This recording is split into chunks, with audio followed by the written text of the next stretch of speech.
This is Democracy Now!, democracynow.org, The War and Peace Report. I'm Amy Goodman with Juan Gonzalez. Well, in a Democracy Now! Exclusive, we turn now to Chile, where an artist's act of protest against student debt has gone viral.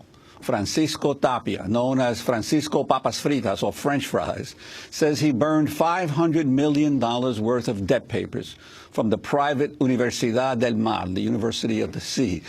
Chilean authorities are in the process of shutting down the university over financial irregularities. But that hasn't stopped the school from collecting on its student loans. During a student takeover of the school, Papas Fritas took the papers, burned them, displayed the ashes inside a van as an art exhibition. He released a video describing what he called an act of love. Se acabó. Ustedes están libres de deuda, no tienen ningún peso que pagar. It's over. You are free from debt. You don't have to pay one more cent. This is the artwork. This is the project. Simply. This is a small project. If we all had the ability to continue doing things for love, for solidarity, we will find each other again. But we have to lose the fear of the idea about criminality that this state has wanted to impose on us, that we are criminals for being poor, for wanting our rights to be met. That video has received over 120,000 hits on YouTube since it was posted last week. It comes as Chile faces renewed protests over its education system. On Wednesday in Valparaiso, authorities fired tear gas and water cannons on thousands of students demanding free education for all. President Michelle Bachelet has vowed to reform the system, but the students say her plan doesn't go far enough. Following efforts to privatize education under the dictatorship of Augusto Pinochet, the cost of higher education in Chile is among the highest in the world. Well, we interviewed Papas Fritas on Wednesday in his first U.S. broadcast interview. I began by asking him to describe what he did with the student debt documents. La Universidad del Mar estaba en tomas, ha sido una de las tomas más largas. The Universidad del Mar was occupied. It was one of the longest occupations that has occurred in Chile.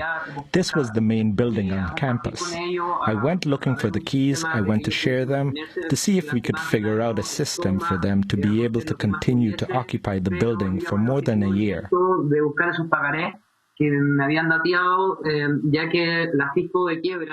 I contributed as much as I could, but I went with the specific goal of finding those debt papers. I knew that Chilean authorities, through the judicial system, would eventually use the documents to continue to charge students for that money. Entonces, le hice entender bajo, digamos, el currículum que yo tenía a los estudiantes de mi trabajo artístico, mi trayectoria artística en Chile.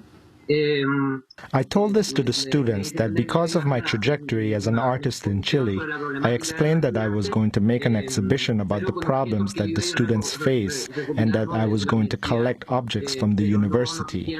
But the debt papers, or IOUs, were not considered among these objects, and so I rescued them, taking away all the promissory notes and those documents. Me las llevé, escondía atrás otras cosas que eran bastante poco valorables. I secretly took them to the back with other things that were not valuable, but for me they could be used to make a montage, a work of art, and they even helped me to take those things out after being there for nearly 2 months in different stages. I brought them to Santiago and then began to burn these documents, little by little, in different places. Let me ask you, were there no digital backups, records, electronic records of these loans? En Chile funciona que el acreedor de la universidad son los que se tienen que hacer cargo y resguardar. No, the way it works here in Chile is that the creditor of the university are the ones who have to take care to keep these debt papers, not the banks.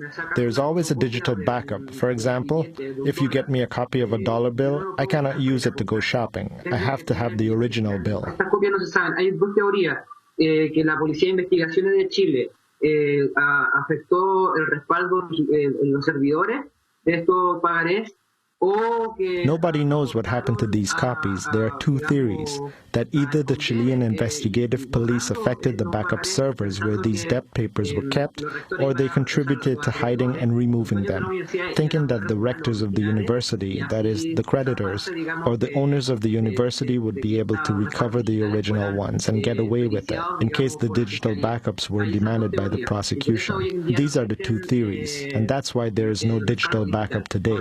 Now it is a concrete fact that the papers were burned. They're gone, burned completely, and there's no debt. Since these papers don't exist anymore, there's no way to charge the students.